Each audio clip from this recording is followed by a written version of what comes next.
ya kan? Nah, nggak salah. Makanya saya mohon ya kearifan kita, karena kita, ya biarlah belajar. Tuntutan ibu silakan belajar. Ya. Memang ada aturannya, silakan. Kalau begini terus tidak akan selesai.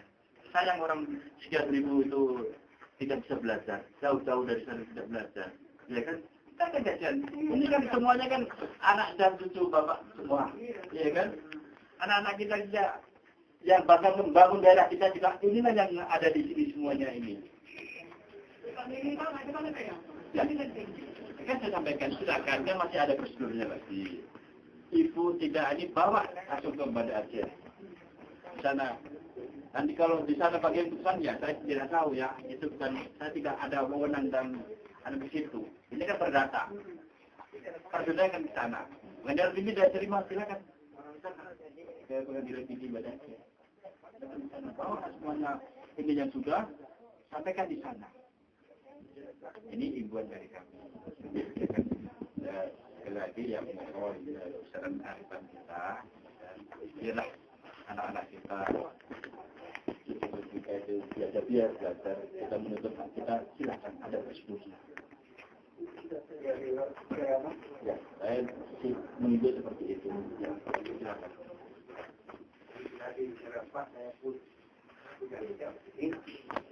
Saya waktu hari kedua, hari ini kalau belum ada titik temu antara tenda yayasan dengan kami, seminggu ini kami pending. Minggu kedua nantinya baru ada. Minggu ini kami mohon kepada Bapak sebagai aparat, sebagai keamanan, sebagai pelindung kami. Kami mohon kepada Bapak seminggu ini. Sekarang biarlah tenda itu dari kami tidak perlu sama-sama tenda. Tidak perlu sama yayasan. Sebab yayasan hari surat kabar kemarin hari ini menghangatkan kami lagi. Sudah dibayar, sudah dipotong 114 hektar. Tanah yang harga 7.000 per meter. Berapa uang? Di mana uang itu? Kami mencari di mana? Saya suruh 14 hektar. Mana uang itu? Saya kalau 114 hektar, serikat ada 16, 40 hektar, serikat 25, 23 hektar, serikat 28, 20 hektar, lebih kurang. Itulah, di mana uang itu? Apa itu? Apa dalam perut kita, apa dalam perut kami, orang lain, ini di mana sumbernya itu? Sudah selesai dibayar, sudah dibayar. Tapi kan sudah dibayar uang.